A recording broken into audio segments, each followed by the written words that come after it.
Hello everyone, welcome back to NCERT Mantra. उम्मीद है कि आप सभी लोग अच्छे होंगे। आज की वीडियो उन सभी बच्चों के लिए है जो या तो DT+B की तैयारी करना चाहते हैं या फिर वो DT+B के लिए फॉर्म फिल कर चुके हैं लेकिन उन्हें बिल्कुल समझ नहीं आ रहा कि तैयारी कैसे करें। देखिए, आप सभी जानते हैं कि DT+B के जो फॉर्म्स हैं वो फिल हो चुके हैं टीचिंग पोस्ट और नॉन टीचिंग पोस्ट के लिए, और नए फॉर्म भी आएंगे ऑब्वियसली। तो ऐसे में अगर आपने फॉर्म फिल कर दिया है और आपको ये समझ नहीं आ रहा कि तैयारी कैसे करनी है, तो अभी भी आपके पास सफिशिएंट टाइम है। अगर अभी भी आप तैयारी करेंगे तो आराम से आपका सिलेक्शन हो सकता है। इसके अलावा जो बच्चे चाहते हैं फ्यूचर में DT+B की तैयारी करना, वो भी अगर इस वीडियो के अकॉर्डिंग जो चीज़ें बताई गई हैं उसको ध्यान में रख के तैयारी करेंगे तो डेफिनेटली आपका जो सिलेक्शन है वो थोड़ा आसान हो जाएगा। तो वीडियो को शुरू करने से पहले अगर आपने अभी तक चैनल को सब्सक्राइब नहीं किया है तो प्लीज़ सब्सक्राइब कर लें। चलिए वीडियो को शुरू करते हैं। वीडियो शुरू करने से पहले मैं आपको बताना चाहूँगी कि ये हमारा टेलीग्राम ग्रुप है। यहाँ पर आपको कोई डाउट है, कोई क्वेरी है, वो आप पूछ सकते हैं, डिस्कशन कर सकते हैं। और ये हमारा टेलीग्राम चैनल है। यहाँ आप कोई मैसेज नहीं भेज सकते, लेकिन यहाँ पर आपको नोट्स, PDF, प्रीवियस पेपर ये सब अवेलेबल हो जाता है। तो अगर आप चाहें तो हमें टेलीग्राम पर फॉलो कर सकते हैं। चलिए देर न करते हुए वीडियो को शुरू करते हैं। तो जो बच्चे मुझे अभी तक फॉलो करते हैं उनको बहुत अच्छे से पता होगा कि मेरी वीडियो टू द पॉइंट होती है। एक्स्ट्रा इधर उधर उधर की बातें करना मुझे बिल्कुल पसंद नहीं है, इसलिए बहुत शॉर्ट वीडियो रहेगी और जो काम की बातें हैं सिर्फ वही मैं बताऊंगी। तो अगर आप DT+B की तैयारी कर रहे हो तो सबसे पहले इसके एग्जाम पैटर्न को समझ लो। कई बार क्या होता है ना, हम एग्जाम देने चले जाते हैं और हमें एग्जाम पैटर्न का ठीक से आइडिया नहीं होता। तो ऐसा बिल्कुल नहीं करना है। एग्जाम पैटर्न का आइडिया लिए बिना कोई भी एग्जाम बिल्कुल नहीं देना चाहिए, क्योंकि कई बार हमारा सिलेक्शन सिर्फ इस वजह से ही रह जाता है। ठीक है, बहुत एक्सपीरियंस के साथ मैं आपको ये बोल रही हूँ। तो DT+B की अगर बात करें तो DT+B के जो एग्जाम्स हैं उनमें आपका सिर्फ एक पेपर होता है एक दिन में, जो कि 2 घंटे का होता है। ठीक है, एक ही पेपर होगा, एक ही दिन में होगा, 2 घंटे का पेपर होगा।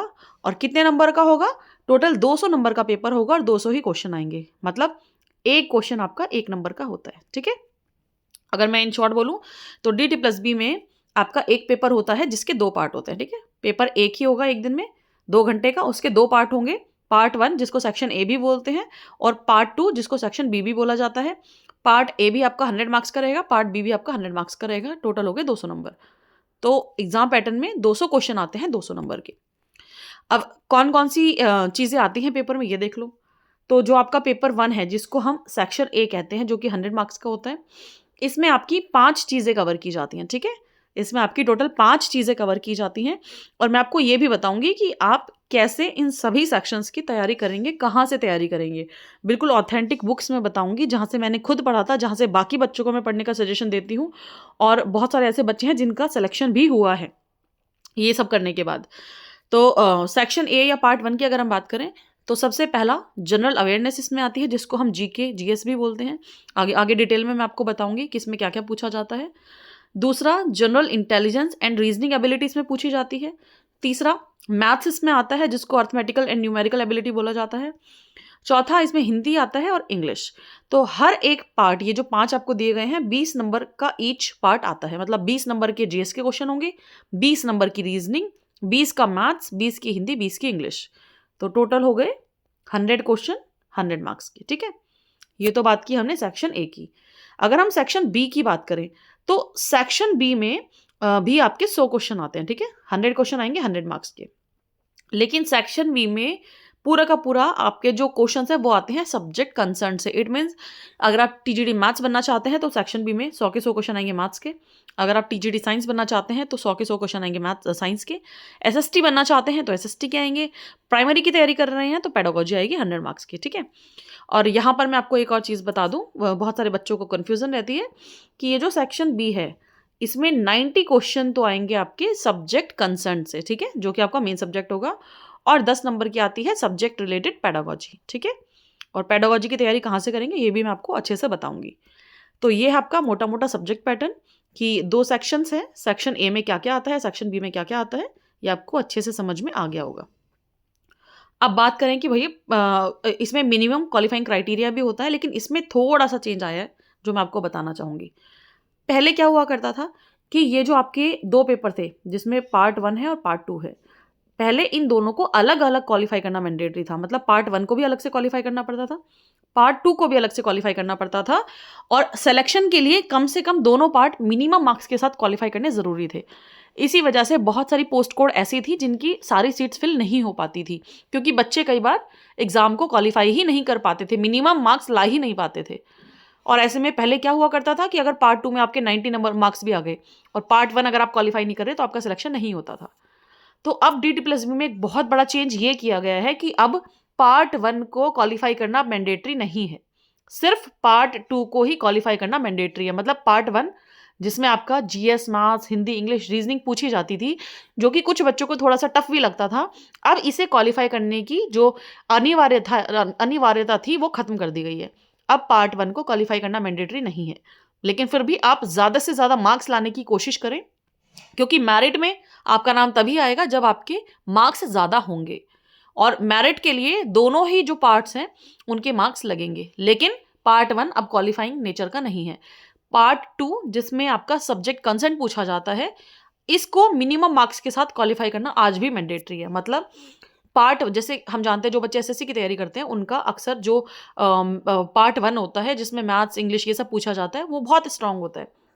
तो हो सकता है कि कोई बच्चा पार्ट 1 में स्कोर कर दे 90 मार्क्स तक, भी बच्चे करते हैं, लेकिन पार्ट 2 में अगर वो जनरल कैटेगरी से है और मान लो उसका 39 मार्क्स आ गए, तो ऐसे में टोटल मार्क्स तो 129 है, लेकिन इस बच्चे का सिलेक्शन नहीं होगा, क्योंकि जनरल कैटेगरी के लिए पासिंग क्राइटेरिया 40% का है। ठीक है, मतलब पार्ट 1 भले ही क्वालिफाई करना मैंडेटरी ना हो, लेकिन पार्ट 2 आज भी क्वालिफाई करना मैंडेटरी है। और मिनिमम क्वालिफाइंग मार्क्स कितने हैं? तो अगर आप जनरल या ईडब्ल्यूएस कैटेगरी से बिलोंग करते हैं तो आपके लिए पासिंग मार्क्स है 40%, मतलब 100 में से 40 मार्क्स चाहिए आपको मिनिमम एग्जाम के लिए एलिजिबल होने के लिए। ठीक है, सिलेक्शन के लिए एलिजिबल होने के लिए। अगर आप ओबीसी दिल्ली हैं, ध्यान रखना DT+B में सिर्फ अगर ओबीसी कैटेगरी का आपको फायदा लेना है तो सिर्फ अगर दिल्ली का आपके पास ओबीसी सर्टिफिकेट है तभी आपको ओबीसी का बेनिफिट मिलेगा। ओबीसी कैटेगरी के बच्चों के लिए जो मिनिमम क्वालिफाइंग क्राइटेरिया है ये है 30%। इसके अलावा अगर आप SC, ST, PH, PWD category से बिलोंग करते हैं तो आपके लिए ये मिनिमम क्वालिफाइंग क्राइटेरिया होगा 30%। और अगर आप एक्स सर्विसमैन हैं तो आपको इस क्राइटेरिया में भी 5% का और रिलैक्सेशन दिया जाएगा। ठीक है, तो ध्यान रखना कि पार्ट 1 से मिनिमम क्वालिफाइंग क्राइटेरिया अब हटा दिया गया है, लेकिन पार्ट 2 में आज भी बना हुआ है। अब बात करेंगे नेगेटिव मार्किंग की, तो देखिए DT+B में ठीक ठाक नेगेटिव मार्किंग है। एक क्वेश्चन गलत होने पे आपके 0.25 मार्क कट हो जाते हैं, और अगर 4 क्वेश्चन गलत हुए तो आपका 1 नंबर कट जाता है। तो ऐसे में बहुत सोच समझ के पेपर अटैम्प्ट करने की ज़रूरत होती है। और जब एग्जाम की डेट अनाउंस हो जाएगी उसके बाद मैं आपको बताऊंगी कि पेपर अटैम्प्ट कैसे करते हैं। ठीक है, अभी बहुत जल्दी हो जाएगा इस बारे में बात करना, लेकिन अगर आप तैयारी करना शुरू कर रहे हैं या फिर आपकी तैयारी हो चुकी है और आप मॉक देना चाहते हैं तो ध्यान रखना कि 0.25 मार्क्स की नेगेटिव मार्किंग है DT+B में। इट मीन्स 4 क्वेश्चन गलत करने पे आपका 1 नंबर कट हो जाता है। ठीक है, अब बात करेंगे पढ़ना क्या है और कहाँ से पढ़ना है, ये ध्यान से देखना। बहुत ऑथेंटिक सोर्सेज बताऊंगी, इनसे पढ़ाई करोगे ना सिलेक्शन जरूर होगा, लेकिन बहुत ईमानदारी से पढ़ना है और जो बताया गया है उसको जरूर पढ़ना है। तो जीएस के लिए, क्योंकि जीएस भाई बहुत बड़ी है, जनरल अवेयरनेस। अब ऐसा थोड़ी है कि आप 6 to 12 की एनसीईआरटी लेके बैठ जाओगे सिर्फ जीएस की तैयारी के लिए, ऑब्वियसली ऐसा नहीं करना है। तो क्या करना है, ल्यूसेंट जनरल नॉलेज की बुक आती है, उसमें से इंपॉर्टेंट टॉपिक पढ़ लो, थोड़ा प्रीवियस पेपर निकालो। प्रीवियस पेपर से एक आइडिया हो जाएगा कि किस तरह के क्वेश्चंस पेपर में पूछे जाते हैं। प्रीवियस पेपर की स्टडी करो बहुत अच्छे से, और स्टडी करने के बाद उन टॉपिक्स को ल्यूसेंट से बहुत डिटेल में पढ़ लो। अब क्योंकि देखो जीएस याद करना थोड़ा मुश्किल भी होता है, तो पूरी ल्यूसेंट तो आप रट नहीं सकते हो, सिंपल सी बात है। तो प्रीवियस पेपर्स में से टॉपिक्स निकाल लो और उन टॉपिक्स को सिर्फ ल्यूसेंट में से तैयारी कर लो। ठीक है, और इसके अलावा करंट अफेयर्स के भी 5-7 क्वेश्चन पूछे जाते हैं, कई बार 2-3 क्वेश्चन भी आते हैं, कई बार बढ़ भी जाते हैं। तो करंट अफेयर्स के लिए मंथली मैगजीन आती है क्रॉनिकल समसामयिक की। 2 तरह की क्रॉनिकल की मैगजीन आती है, मंथली और ईयरली। मंथली भी 2 तरह की आती है, एक आती है मोटी और एक आती है पतली। तो आपको पतले वाली जिसमें लगभग 80-90 पेजेस होते हैं वो वाली क्रॉनिकल लेनी है। इससे बाहर आपका कोई भी करंट अफेयर नहीं आएगा किसी भी एग्जाम में। ठीक है, चाहे आप स्टेट पीसीएस दे लो या फिर आप वनडे एग्जाम दे लो, ये जो मैगजीन है क्रॉनिकल, इससे बाहर आपको कुछ नहीं मिलेगा। तो आप डीएसएसबी के लिए इसी को ही पढ़ो, पढ़ना भी आसान है और कंटेंट भी इस मैगजीन में कम होता है। ठीक है, तो जीएस की तैयारी के लिए ल्यूसेंट पढ़ो, प्रीवियस पेपर से टॉपिक्स निकालो, और करंट अफेयर्स के लिए क्रॉनिकल समसामयिक की मैगजीन पढ़ो। ठीक है, फोकस एरिया क्या है, मतलब कहाँ से क्वेश्चंस आते हैं, तो इसमें obviously history, geography, polity, economics, current affairs, यहाँ से सबसे ज्यादा क्वेश्चन इसमें पूछे जाते हैं। नेक्स्ट अगर हम रीजनिंग की बात करें तो रीजनिंग के लिए मैंने आपको ये चीज़ बार बार बताई है कि या तो किरण पब्लिकेशन की बुक ले लो या फिर शशि करण सर की रीजनिंग की बुक्स आती है, प्रैक्टिस सेट आते हैं, उनको ले लो, बेस्ट है ये। शशि करण सर के जो रीजनिंग के प्रैक्टिस सेट है वो बेस्ट है, मैंने खुद इन्हीं से तैयारी की थी जब मैं तैयारी करा करती थी। बहुत अच्छी रीजनिंग इसमें दी हुई है और इसके अलावा प्रीवियस पेपर प्रैक्टिस करना बिल्कुल नहीं भूलना है, क्योंकि प्रीवियस पेपर से एज इट इज क्वेश्चन नहीं आएंगे, ये मैं भी जानती हूँ, लेकिन प्रीवियस पेपर के पैटर्न पे क्वेश्चन आएंगे, ये आप बिल्कुल जान लीजिए अच्छे से, ठीक है। प्रीवियस पेपर करे बिना बिल्कुल ना जाएं, क्योंकि वहां से उसी पैटर्न पर क्वेश्चन आने की संभावना ज़्यादा होती है। बात करें कि कौन कौन सी इंपॉर्टेंट चीज़ें हैं, कहाँ कहाँ से क्वेश्चन आते हैं, तो coding, decoding, blood relations, puzzle, sitting arrangement, ये सारी जो चीज़ें हैं यहाँ से रीजनिंग के जो क्वेश्चन हैं वो आते हैं पेपर में। फिर बात करेंगे मैथ्स की। मैथ्स के लिए आप RS अग्रवाल से प्रैक्टिस कर लीजिए, और मोस्ट इंपॉर्टेंट प्रीवियस पेपर ज़रूर ज़रूर ज़रूर करने हैं। कुछ टॉपिक्स मैथ्स के और हर सब्जेक्ट में कुछ टॉपिक ऐसे हैं जहाँ से क्वेश्चन हर साल आते हैं, ठीक है। जैसे मैंने इंग्लिश और हिंदी की वीडियो भी डाली थी कि इंग्लिश में आप कैसे सिर्फ 5-6 टॉपिक पढ़ के कम से कम 15 से 18 नंबर ला सकते हैं। जिन बच्चों ने वो वीडियो नहीं देखी है उसका लिंक मैं डिस्क्रिप्शन बॉक्स में डाल दूंगी, देख लेना। मैंने इंग्लिश और हिंदी दोनों में कुछ कॉमन टॉपिक्स निकाले हैं, बहुत स्टडी करके पेपर्स की। इंग्लिश में भी 5-6 टॉपिक हैं और हिंदी में भी 5-6 टॉपिक हैं। सिर्फ उन 5-6 टॉपिक को तैयार करके आपके 15 से 18 नंबर बहुत आराम से आ सकते हैं, सिर्फ 5-6 टॉपिक पढ़ के। तो आप उन वीडियो को देख सकते हैं, मैं लिंक डाल दूंगी उनका। इसी तरीके से मैथ्स में भी आप कुछ कॉमन टॉपिक्स निकाल लो और उनकी सबसे पहले प्रैक्टिस करो। अगर ये स्ट्रेटेजी रहेगी ना, देखो जो जिनका सिलेक्शन होता है ना, वो अपनी स्ट्रेटेजी अगर बताते हैं तो वो एक्सपीरियंस के साथ बताते हैं, ठीक है। ऐसे आंख बंद करके कभी नहीं पढ़ते। अगर बिना किसी का एक्सपीरियंस लिए पढ़ोगे तो उससे क्या होगा, गलतियां करके सीखोगे, और इतना टाइम नहीं है कि गलती सीखने का टाइम मिले। आज कंपटीशन इतना बढ़ चुका है कि अगर गलती करके 3 से 4 साल बाद सीखोगे ना तो कंपटीशन और बढ़ चुका होगा। तो ऐसे में जो सेलेक्टेड लोग हैं उनके एक्सपीरियंस से सीखना चाहिए, ठीक है।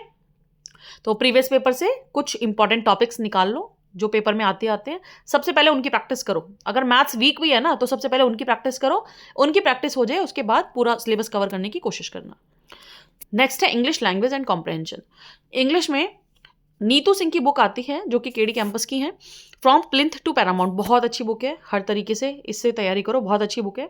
और प्रीवियस पेपर करो। इसके अलावा जो मैंने 5-6 टॉपिक आपको सेलेक्टिव बताए हैं, जो मैंने वीडियो अपलोड की थी कि कैसे इंग्लिश में 20 नंबर लाने हैं, उन टॉपिक्स को कर लो, बढ़िया नंबर आ जाएंगे इंग्लिश में, ठीक है।